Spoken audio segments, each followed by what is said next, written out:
I think leave it up a minute or two. And then, hey, welcome everyone. We are streaming live today. It is Friday, Cinco de Mayo. Welcome to the program. I'm happy to have you here. It is our normal Friday interview session. Today, we're going to talk about things that I love to talk about, cryptocurrency. We're going to talk about crypto and blockchain and regulations.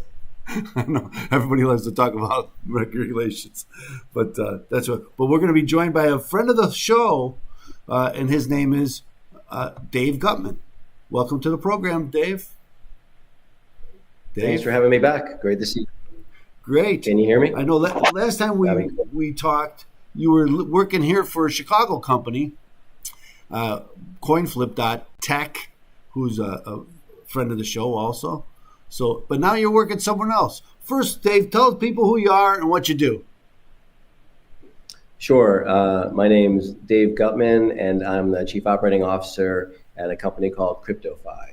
So we're basically a crypto as a services company, which is just a fancy way of saying that what we do is we build into the banking infrastructure of credit unions and banks, and then we allow their customers to buy, sell, or hold crypto safely and securely within the bank or credit union. So when you think about the two biggest challenges to getting people to buy crypto, it's generally one, getting what they call KYC, know your customer, basically getting identified as who you are, proving who you are.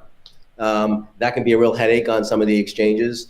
So that's a big hurdle. And the second one is, and especially after the implosion of FTX, which was the second biggest crypto exchange in the world, people, having a hard time trusting some of the exchanges. So who do you trust more than the bank or credit union that you have your direct deposit into, your mortgage with, your kid's 529 college fund account, all those things. So without the bank or credit union having to dedicate any engineering resources at all, we build into the infrastructure, and then you log in one day to your Chase account, your Wells Fargo account, whatever it might be, and there's a button for buying crypto that wasn't there the day before. So that's basically what our company does. I was really interested in the crypto as a service moniker. Talk a little bit about that, because I've never heard that. Yeah, so the way I don't know if we invented it, but we certainly piggybacked on whoever did. But basically, it's just, like I said, it's just a fancy way of saying, and I didn't know this before I got into this part of the space, but banks and credit unions, even the big ones, the website portal and the mobile app that you use isn't code that they wrote. It's not their software. They license it from there are about a dozen companies.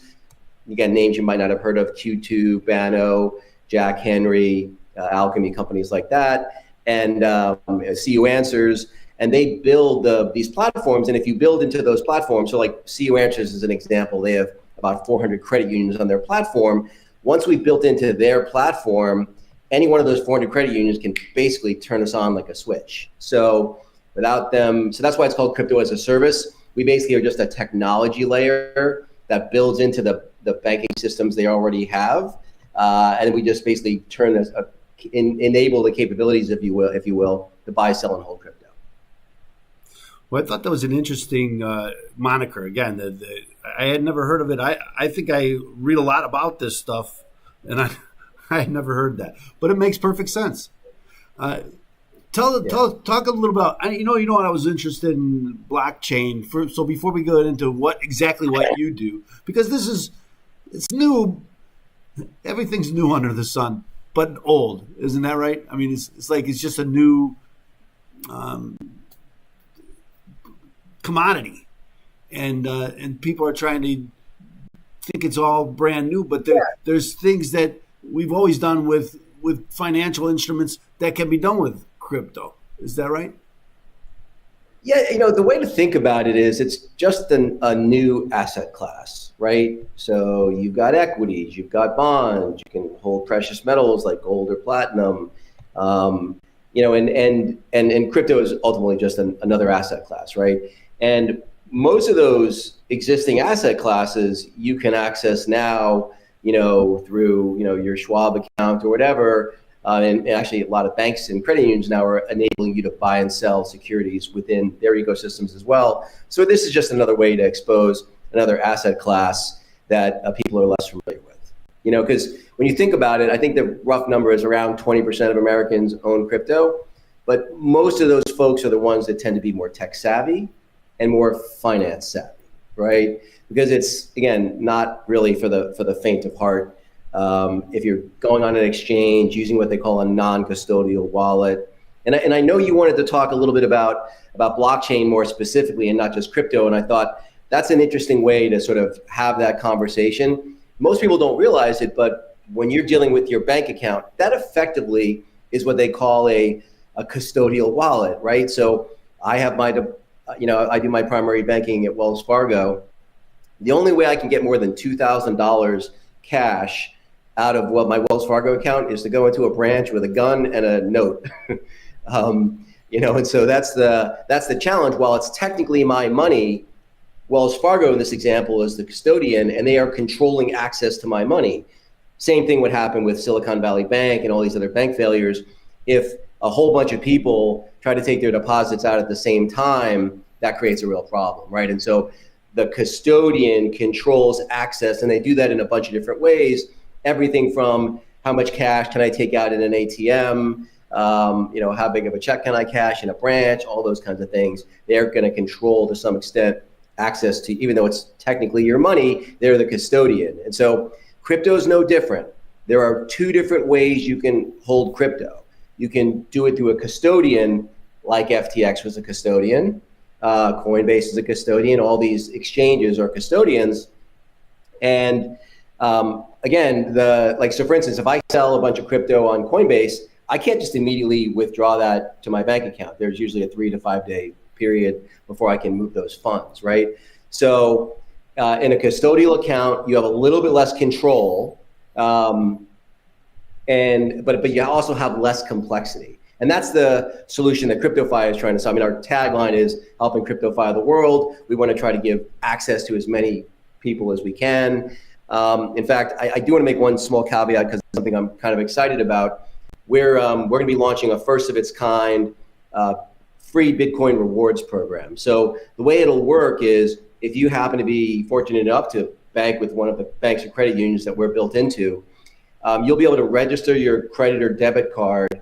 And every time you go to they have like 10,000 retailers, Kohl's, Target, Walmart, you name it, and everything from your mom and pop Italian restaurant up to Walmart and everything in between. You do your normal spending.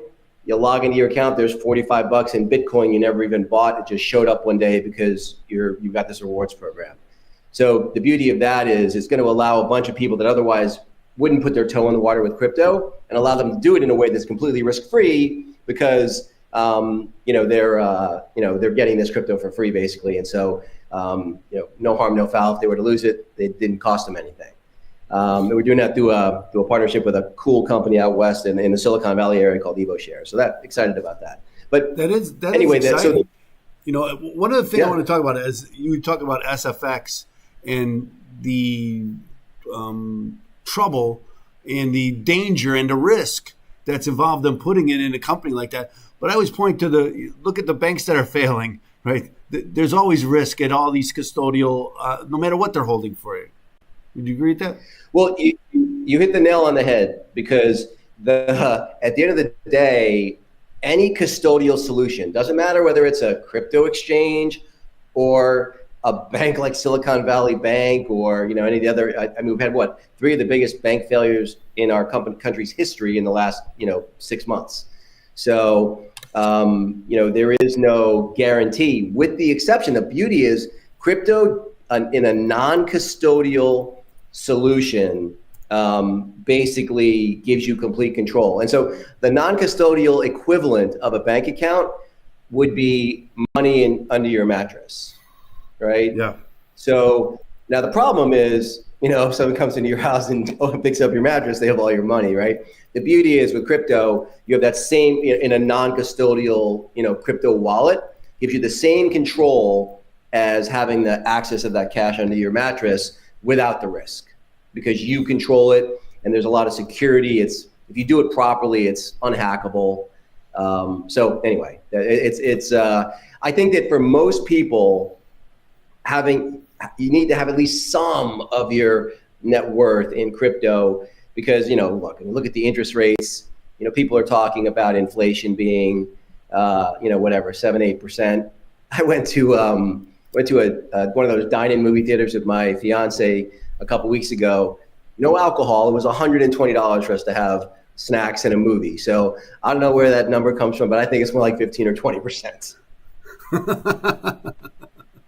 Well, I wanted to touch on something you were just talking about, and that's the custodial aspect, and that a lot of crypto originalists would say, "Oh, that's the wrong way to hold crypto. You should have it yourself, like you were saying, under your bed, right? And these wallets that you could catch, and that's the beauty of crypto. But you'll never go mainstream that way." Yeah, so that's exactly right, and so that's exactly why CryptoFi is targeting that. Like I said, 20% of Americans already have crypto, but they tend to be the more tech savvy, finance savvy folks. No one's really focusing on that 80%, obviously, the lion's share. And ultimately, it really should be a mix. Even myself personally, like I will tell you for sure, once we have our first one up and running with the rewards program, I'm absolutely going to be doing crypto through that bank or credit union so I can get some of this free Bitcoin. But I'm also going to have a significant amount of it in a non-custodial wallet where I have control, right? And then, if I decide that I think for whatever reason I'm hearing grumblings that the bank I'm banking at is having problems, I can liquidate my assets, take my accounts out, and put more of it into crypto if I choose to. So I think the smart play for a lot of people is you're going to want to have a mix of custodial and non-custodial, in the same way that having a little bit of cash set aside, even in a safe in your house, could make some sense, but you don't want it all in a safe in your house, right? You want to mix. I think that's a good point. I don't want to trap you on a question or but there's many. No, please. Some people take the position, like, let's talk about Bitcoin, for instance. Many people believe that Bitcoin's going to go to 1 million, and some people believe that Bitcoin's going to 0. Where are you on that? So nothing I should ever say should be taken as financial advice. I understand. But with that said, yes. Yeah. But with that said, I think, like most things, the truth lies somewhere in the middle. I definitely don't think it's going to 0. I don't think it'll ever go to 0. There are too many people with too much, assets and let's just call it political influence, if you will, that I think it'll never go to 0. I do think regulations are going to continue to affect how business is done in crypto for sure. I think some of it makes sense, some of it less so. But most people don't realize there are some game theory reasons for why when the rewards of mining Bitcoin half, and they half every 4 years, you generally see an increase. And if you look historically, the price of Bitcoin has gone up around the timing that the halving of the rewards occurs. And so my expectation is you've already seen a bit of a run up from its low of 16, over this last, I think around 16,000. Now it's up in the high 20s. But I do expect it to move north of 100,000 going into next year. The halving happens, I think it's in April or May of next year. Well, I have to say that there's a lot of people that seem to know a lot about this stuff that agree with you. So people are going to start using crypto, and we're just at the beginning. And if Bitcoin, if we're talking about Bitcoin, has a limited amount of coins, well, then the price has to go up. It just makes sense. Yeah, we're seeing it now that even with the U.S. dollar being historically the currency of choice for most countries, there's clearly that's being impinged on significally with some of the stuff going on with China and Russia and all the rest.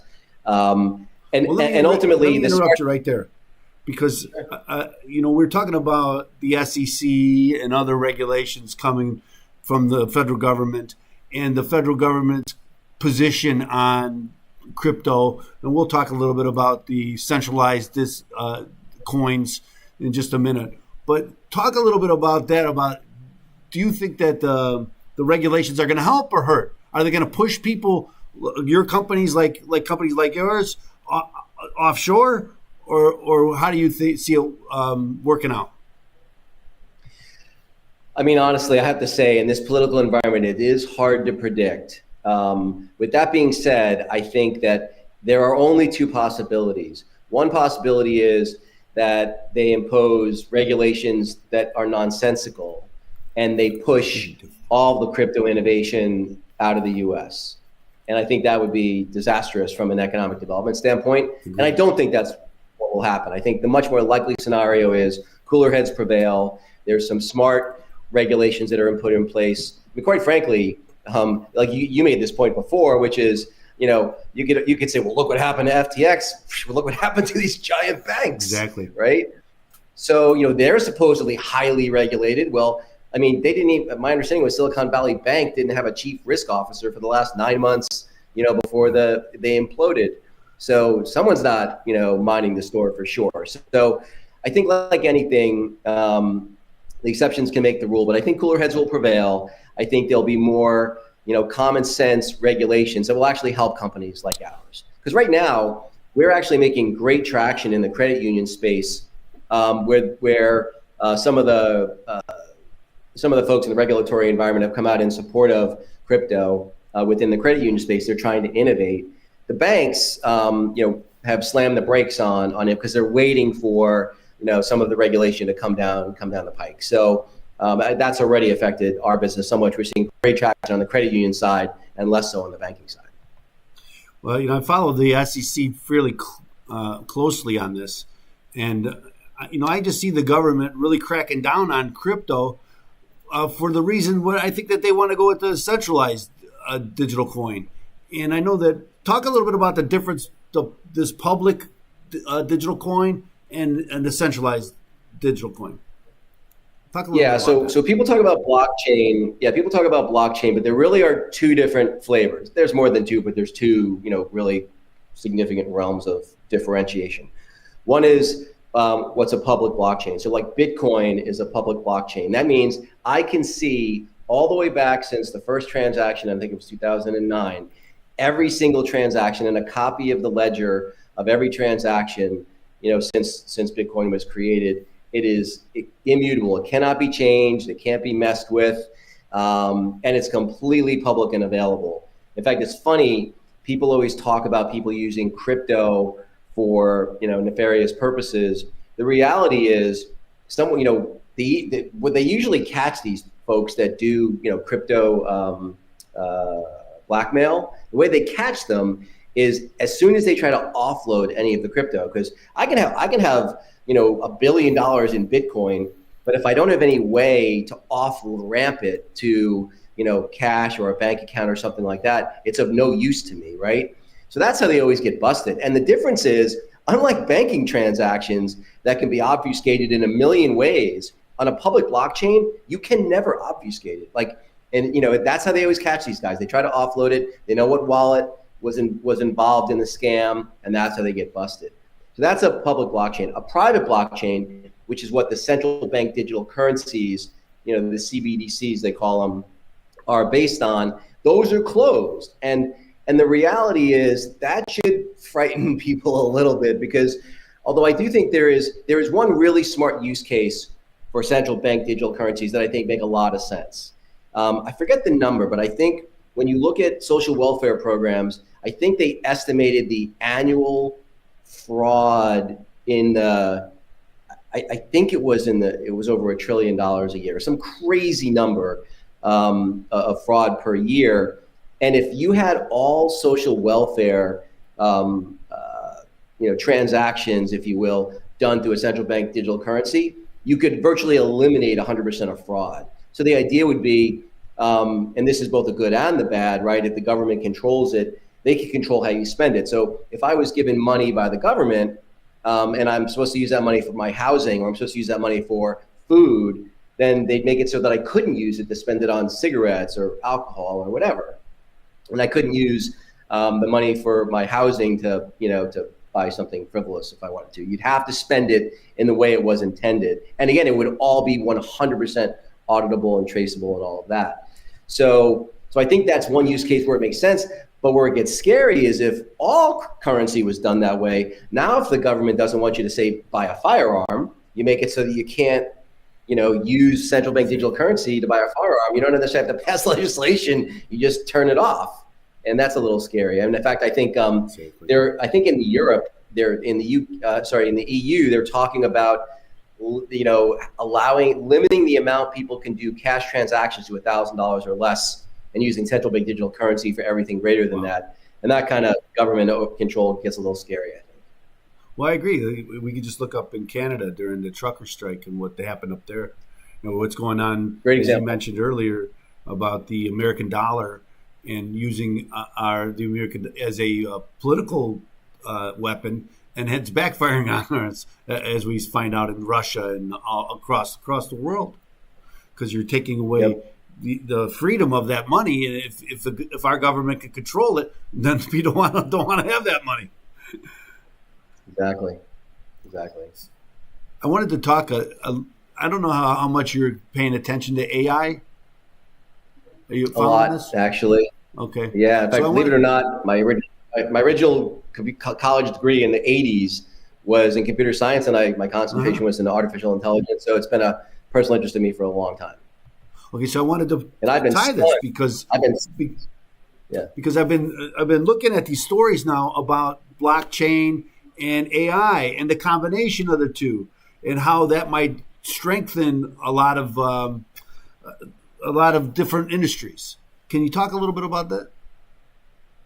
Well, there are a few industries where blockchain is going to have a huge impact that are just so obvious. So let's talk about a couple. So insurance is an obvious one, where you can have smart contracts where you're insuring for something, and then if an event happens, funds are supposed to go to somebody. Those things can be, in fact, anything with a middleman for that fact. But insurance is definitely going to be significantly impacted by blockchain and smart contracts for sure. The other one I think that's really kind of fun and interesting and maybe a little bit less obvious is the art world, right? So if you know what an NFT, a non-fungible token, is, people are fun of that. But one of the cool things about an NFT is you actually could have a sort of a digital version of a physical piece of art. And when someone sells that physical piece of art, you would also get the unique digital asset. What that would allow you to do is, most NFTs, which relate to art, they have like a residual built into it. So if I'm the original artist, every time that piece of art changes hands, I get 10% of the purchase price automatically. And so as a person creating unique art, that's a beautiful thing. You don't get paid once. Get paid every time it changes hands. And then if you know how I guess the term is provenance, which is the lineage of who's owned a piece of art, all of that should be on the blockchain, and none of that should be done the way it's done now in a manual and expensive way. Another related industry is title loans, right? So the title loan search business is like over $3 billion a year is spent on doing a property title search. That should evaporate eventually because of blockchain. Because again, anything that you want to be public and unchangeable, blockchain is a great technology for. Absolutely. I wanted to come in on this the title, because it's so important in that the blockchain, you could go all the way back, and whenever you change ownership, all that's public, and you can't, this title lock or whatever this would be the title lock. You don't need those companies that insure you of it. I think it would really change the way the title insurance, for instance, is conducted. 100%. And like I said, I think insurance in general, as this industry sector, is going to be, obviously financial services will be, but the insurance industry is going to be healthcare also. Healthcare for sure. Especially, like you have all these hacks too, right? And the nice thing about blockchain technology is the fact that it is, if it's done properly, it is unalterable and easily auditable. The other place where I would, and I think we talked about this once before, where I would love to see blockchain technology, and it's badly needed, is the voting system. There is no reason that you shouldn't be able to perfectly audit every single election in minutes, not weeks, months, and years.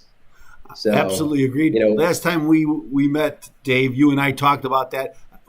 The video I put out, it got more hits than almost anything else on my channel. People are interested in that, and it just makes total sense. I don't know what's holding us back. Well, I think that I think that there, in all systems, right? There are people that are benefiting from inefficiencies and people that are being harmed by the inefficiencies, and the people that are benefiting from them don't want to change. It's that simple. It's where are the incentives? And I think, and it's like, exactly. So who's ever in control making the rules? And look, I think that not to get political, but when you start looking at whether it's defund the police or things like that, and you run into situations where you decriminalize things like shoplifting up to $1,000, it doesn't take a rocket scientist with an economics degree to tell you how that's going to play out. You're going to get more theft. So, well, it's funny because when people predicted that, they were saying, well, you're just being crazy. And yet, where are we?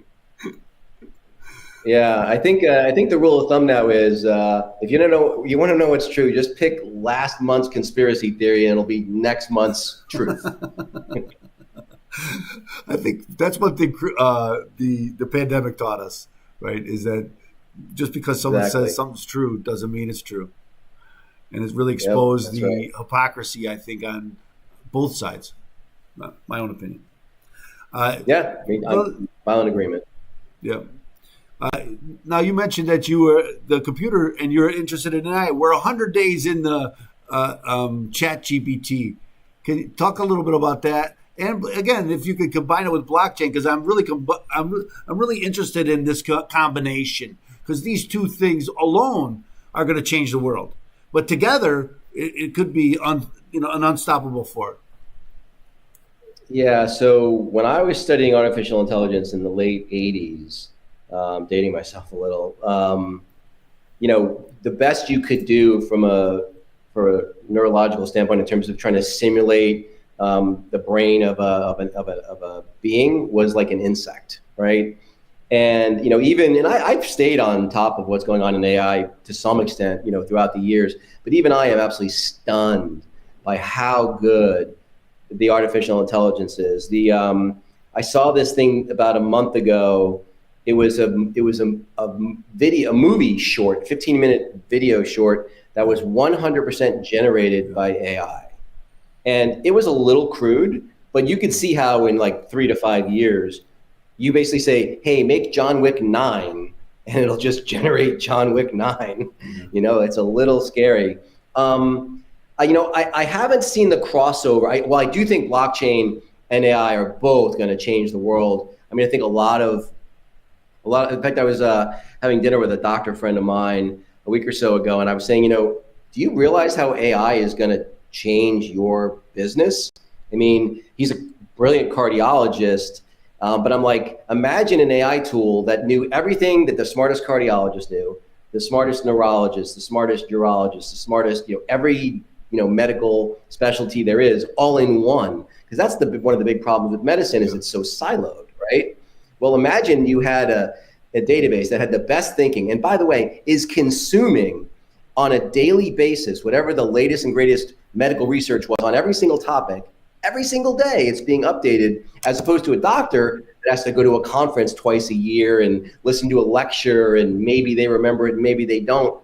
All that, I think I had another friend that was working on a real estate contract that he normally would go to a real estate lawyer for. And he said, well, let me try, the AI tools. In 2 hours, he had the contract completely drafted. He had a lawyer look at it for 15 minutes, and the lawyer basically said, looks good. Yeah. So every field is going to be changed in a significant way by AI. And even in really creative areas like marketing, people don't realize, you give it some basic parameters from how you want a logo to look, to how, some sample blog posts or tweets you want to do. It does a stunningly good job, and it's only going to get better. Well, I agree with that. And kind of what you were talking about, these films, same thing with marketing, right? If it could follow it could produce these marketing ads, follow how they impact people, know who they impact, know where they are, and then constantly refine it, and then sell them whatever they're selling. It's amazing. It's amazing. Look, even the stuff.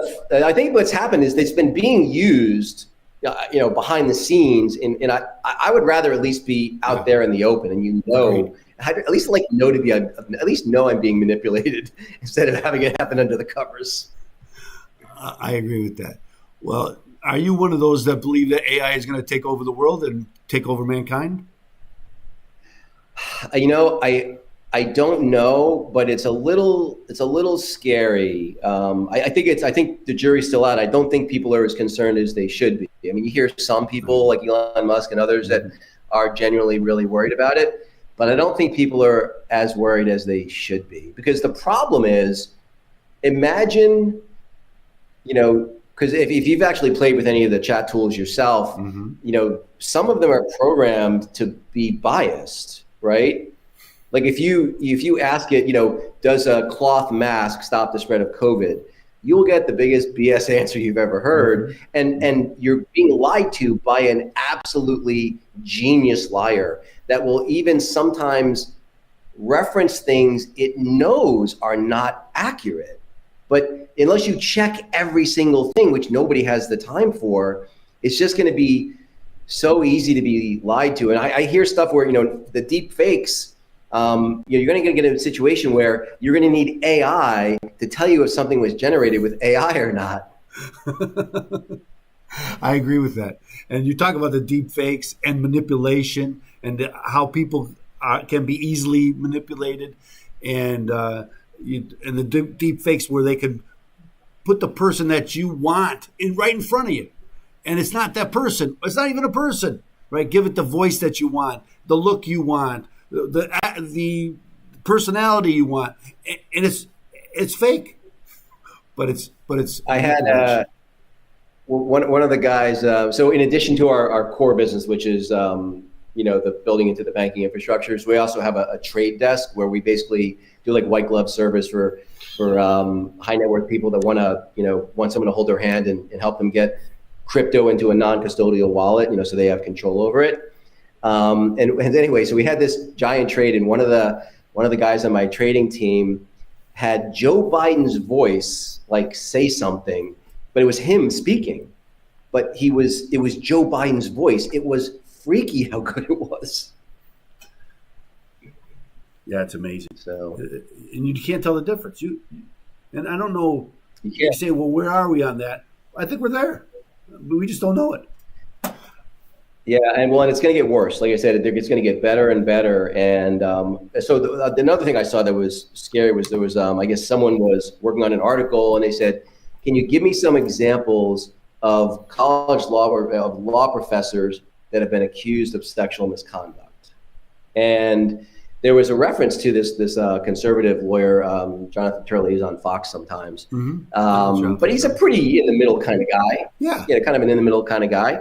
And it basically made up a Washington Post article that didn't exist, said he was a professor at a school he had never been a professor at, and said he'd been, accused of sexual assault. He'd never even taught at that school. The Washington Post reference was made up. But the only way you know that is to try to find it. And then when you don't find it, you don't know why you didn't find it. Maybe someone took it down, you know what I'm saying? So it really is scary because if you've seen anything, in the last 4 or 5 years, it's like you just need to be accused of something. You don't need to be found guilty of it. Agree with that. And I've heard of this Jonathan Turley example, and I know that I've looked into libel against machines. Can you bring libel cause against a machine? You can't. So, and the other big one is copyright infringement too, right? It's like so if I basically have an AI tool listen to every song Drake's ever made, okay, and infer a bunch of things from that and create new music that's new, but it's based on having consumed, has that violated, his copyright in some way? There's a whole bunch of legal areas that are going to get really muddy. These are great questions, and we're coming to them. You're going to have to answer all that, because that's what's happening, right? These AI tools are writing songs and books and everything, art. Is that copyrightable? I don't know. That's a very good question. Well, if you've seen, I saw it was a trick that they did. So they basically had 4 pictures. It was a survey. They had 4 pictures, and they said which of these 4 was generated. Which one of these 4 is real, and which the other 3 are generated by AI, and all of them have been generated by AI, and you couldn't tell. Like you could not tell. They looked 100% real.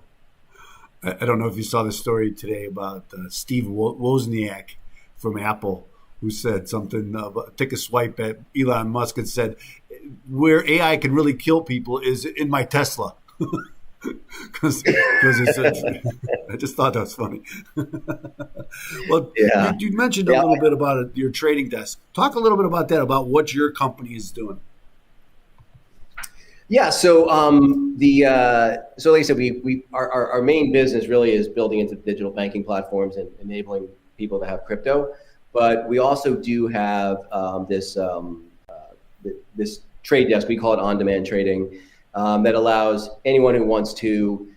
They basically, imagine Coinbase, but you could actually talk to a human being, and that human being was really knowledgeable about crypto, wallets, custodial, non-custodial, and they could hold your hand, walking you through everything from downloading a wallet, which wallet to use, how to secure your seed keys, all that stuff.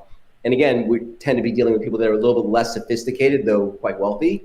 Our average trade there is something like $40,000 or $50,000. So they tend to be, although we do stuff all the way down to 500. Mm-hmm. But in fact, I did want to mention, shameless plug here, that any one of your listeners that wants to work with our trade desk, they just have to mention that they heard it on your program, and they'll get 50% off their first transaction with us. Well, that's awesome. Thank you.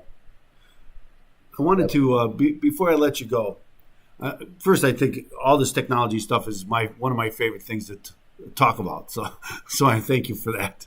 But where do you think it's, just to wrap it up, where do you think it's going? Are you one of these that believe crypto's going to take over? Or the dollar's going to fall? The AI is going to take over the world?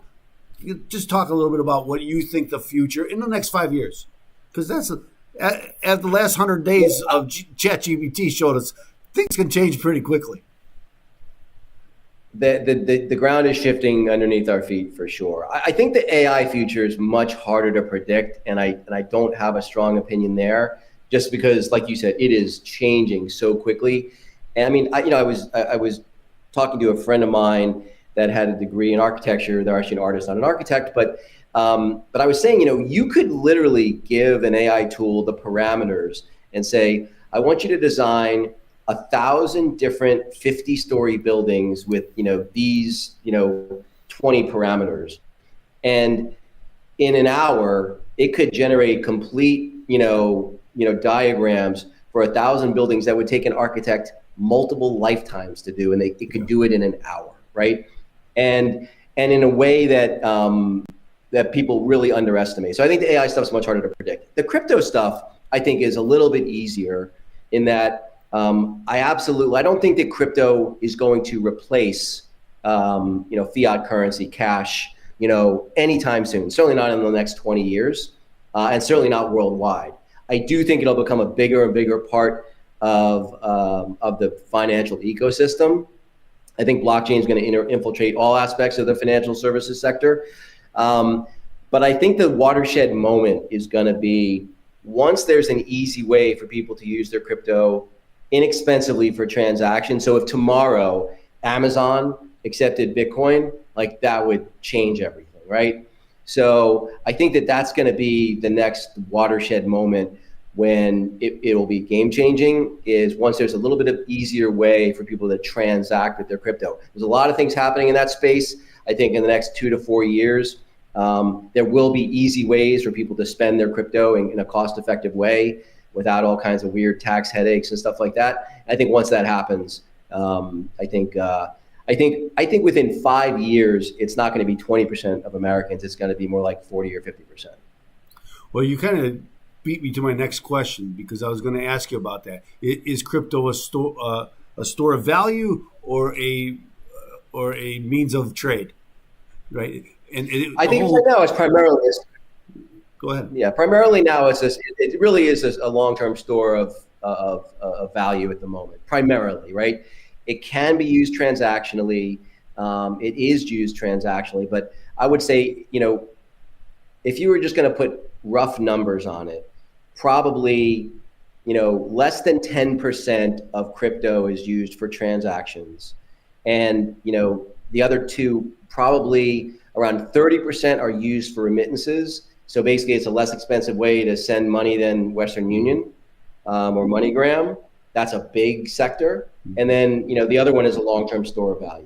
That's probably, 40-50% is probably the long-term store of value. So that's the pie chart now, but that's going to shift over the next 2 to 4 years. You'll see big changes. And what will end up happening is, once there's an easy way to spend, I think the transactional piece is going to go from under 10% to more like 30 or 40%.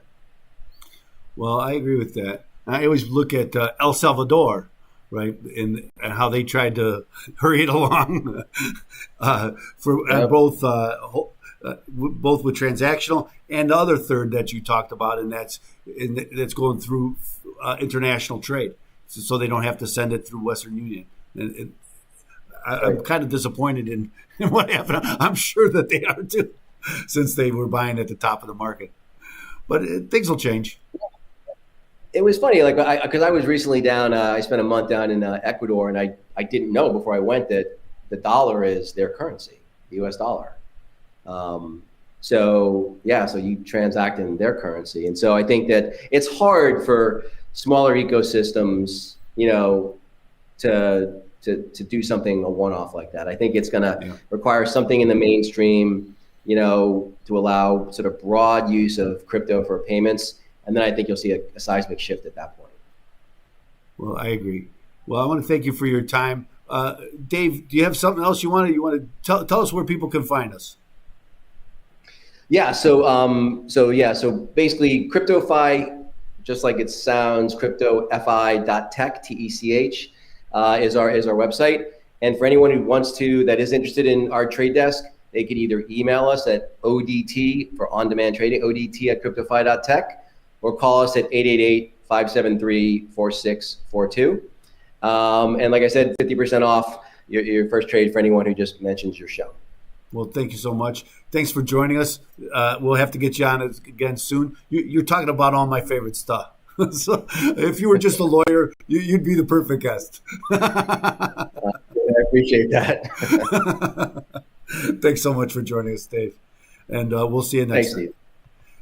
Take care. Well, that was Dave Guttman, our favorite guest. We're going to have him back soon, and I hope you join us then. In the meantime, catch us on YouTube. So we're going to